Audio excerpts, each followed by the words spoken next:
Hello. Okay, so I am bringing you guys my Spirit Story Saturday as usual. Last Saturday I was unable to provide one because I was on vacation in Florida with my boyfriend, but I'm back today, and while I was gone, something actually happened to my mother that is what I am going to be sharing today as my Spirit Story Saturday. Now, I had a few other things lined up to share, and I still will share these stories. Just today I felt the need to share this one because it kind of follows up on some other things that I've talked about in my other videos. So basically, I know that I have shared in my last few previous videos that I myself have experienced some things in my home. My last investigation was of my own home. Now, we did find a few things, and what happened for the plot of the story I'm sharing today recently occurred in my home. So I'm beginning to get a little concerned just because I feel like so much has been happening in my home lately. And I think it's a little odd. I've always been followed around by energies, and I've always experienced things and have been able to communicate with things. But the amount of activity that has been happening in my home lately is a little bit unsettling. Nothing really bad, just a lot more noticeable things than before. Even before things had occurred in my home, but now it's escalated. It's almost as if something is drawing them in. And I wonder if my last investigation, which was of my home, kind of ignited a little bit of activity. Again, nothing bad, and I was in no way disrespectful in my last investigation. I just think it may have invited some more energy in a way of almost positivity, almost like, hey, we know you can see us, we want to communicate, maybe. But what happened while I was gone in Florida in my home is a little bit creepy, a little bit unsettling. So I guess I'll just get right to the story and elaborate a little more on everything in just a minute. So what happened was, I was on my drive back from Florida. Now, my mother, being like any other mother, was worried about me. She was concerned about my safety to and from. She was sitting outside the door of our home. Now, there's a big door and there's a screen door. And she was sitting outside with the big door open and the screen door shut to where she could still look inside our home and see the living room. Her boyfriend was sitting on the couch in the living area, and he was eating, and there was an empty spot on the couch next to him. So what happened was, my mother was sitting outside, and she thought she heard a voice, but the thing is, she said it sounded like me. Now keep in mind, I was on my car ride back from Florida.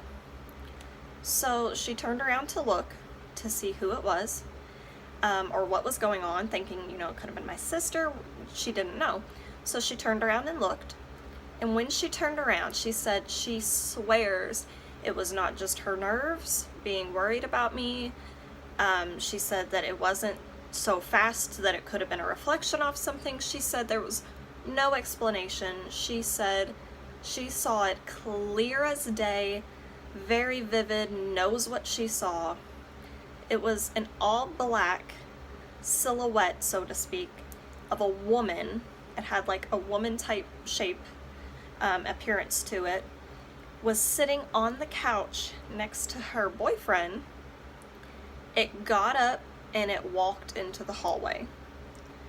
And she said, even more unsettling, that she thought she heard my voice, and then something about the figure, though it was just a silhouette, reminded her of me. Something about its overall demeanor, something about the overall movement of it, everything reminded her of me. So, needless to say, this would freak anyone out. She got up, she came inside. And I guess just to completely cancel any possibilities out, she looked at her boyfriend and she said, was Courtney just in here, which is the name of my sister? And he said, no, she's in her room. And he was like, why? What's wrong? You look pale. The reason he said you look pale and was wondering what was wrong is because my mother recently fainted not long before, several months ago, just completely related to something else medically. Nothing too serious, just very normal stuff. And, you know, I guess he was just worried she was about to throw up or be sick or pass out, something like that, something normal. And she said, no, it's not, you know, it's nothing. She ended up telling him about it the next day, but in the meantime, I guess she didn't want to bring it up. She didn't want to talk about it. I don't blame her. So then, after her boyfriend had left for the evening, she was in the living room, told me she did not sleep. When she did try to lay down for a little bit, she would look into the hallway, and she told me she could feel it, just standing in the hallway, whatever it was. So this is unsettling as it is, and then you bring in another factor that happened. This could be coincidental. To me, it's very odd.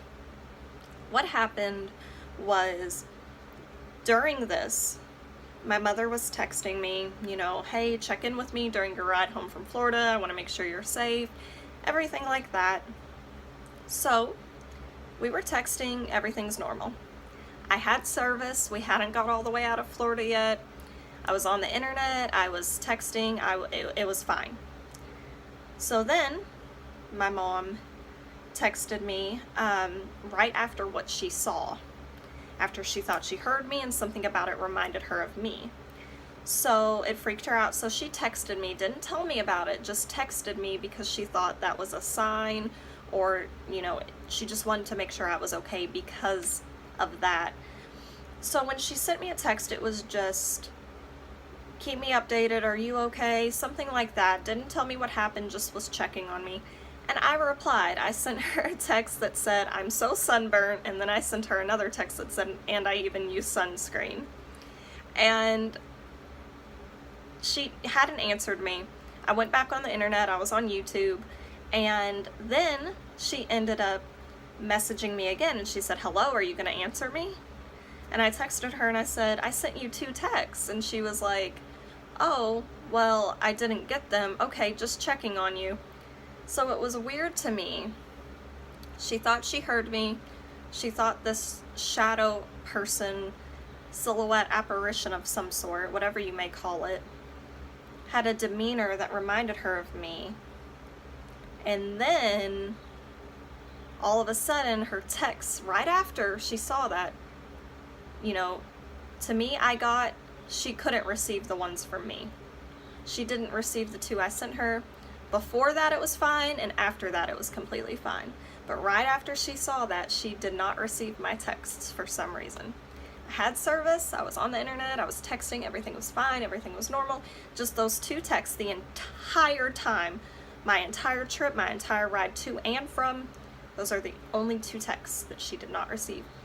Can't say that that's paranormal, I'm just saying given the circumstances, it is strange. And then we get into, where did this thing come from? What is this thing? We have a few theories. Notice in my story, I told you guys that it was an apparition sitting next to her boyfriend. Now, my mom's boyfriend lives in the home from my first investigation. My first investigation I shared on here was on the property he currently lives on that I used to live on. It used to be a lot of farmland back in the day. The house was built in 1942. It's a very old property. I believe it's 1942. And it's got a lot of history. We have had so many paranormal experiences there. And it's just interesting to me that my mom saw a shadow figure over there. I have had a dream where I have seen shadow figures there. Experiences involving shadow figures have happened on his property. And this thing my mom saw was like a shadow figure. Can't say that's what it was for sure. I did not see it myself. I don't know if it was something just showing itself in that way. I'm not sure. And if you know anything about shadow figures, what I can certainly say, because a lot is unknown about them, but what I can certainly tell you guys is that they are not good. So it's leaves you wondering, maybe this thing wasn't necessarily coming here due to me or due to anything here at all. It may have just followed him, lingered around for a while, and went on its way. It happens. I've heard of that happening, things following people, lingers around, or the energy, the residual energy from it may linger around, and then it kind of passes on. Might just be all it was. But I will also mention, my mother's boyfriend told me he's also had a dream where a woman walked into his room at night. He was asleep. This was a dream. It walked into his room at night and sat on his bed. Now, right as she sat on the bed, he woke up and he looked, and there was an indention in the bed where she had sat. Now, it also kind of leaves you to wondering if maybe this was that entity. Maybe it's a woman that follows him about, and it kind of makes you wonder if it's kind of what one would consider a succubus. Now, there's incubus and succubus. And what these are, and I in no way claim to be an expert, but just from basic research, just from basic common knowledge, these are considered to be demons, so to speak, who take on the form of a sexual male or female and target, the opposite gender or whatever, and in a sexual way appearing as a very attractive woman or a very attractive male, and attempt things and do things even though that's not their true form. They are indeed a negative entity, a demon of some sort. I'm not going to get too much into that. You can read a lot about it if you research it. I have personally myself. It's just something I wanted to throw out there as a possibility that maybe that's why it's a female, maybe that's why he's had that experience before, maybe that's why it's following him, and maybe that's why it's all dark, shadowed silhouette, very dark energy. Or it could just be another shadow person that we have seen on that property. I don't know. I honestly don't. My mother has been talking about us maybe doing another investigation of the home, maybe another one of his. Obviously not disrespecting anything, obviously not trying to stir anything up. And then we've considered blessing our home after this investigation, just to make sure that it isn't indeed negative. We've considered blessing the home. We've also considered, blessing his home and maybe even sage. Now, for our home, I feel like it would more so work. For his home, I'm not quite sure. I feel like it may kind of keep things at bay and keep things peaceful. However, keep in mind, his home is the entire property. It's not so much his home, it's the land. And often in hauntings and places where there is a lot of spiritual energy, you can't necessarily, and again, I in no way claim to be an expert. From what I've experienced and from what I know, you cannot necessarily get rid of a land full of history, energy, residual energy, spirits, entities. It's more so if it's something in the home, maybe. If it's an entire land property, the energy is within the land. It's not so much the home. So I feel, though, that his home may be a little more complicated compared to our home. Our home, we don't really feel anything negative. We don't really feel anything of worry. However, we have had a lot more activity. And this specific incident, I was really excited to share with everyone, just because it's kind of an update on my home, on what has happened since our investigation, on me, just on things happening around me in general. And I'm going to keep everyone updated, let you guys know if there's any more stories or anything else that happens. Like I said before, for some reason I feel like where we're at, things pass through a lot, just naturally, even before, which is the reason I feel a lot of the experiences I've had in this home have happened. Now, I do think maybe if that's even the case, something has just lingered around a little longer passing through, because of people in the home having abilities to see and communicate. I'm not sure. But I'm going to try to get a new investigation up soon, and I am also going to keep everyone updated with my Spirit Story Saturdays. So if you came upon my channel, feel free to subscribe, you know, and just keep watching. I have plenty more to share, so feel free to subscribe and just stay tuned, and I have a lot more to share with you guys.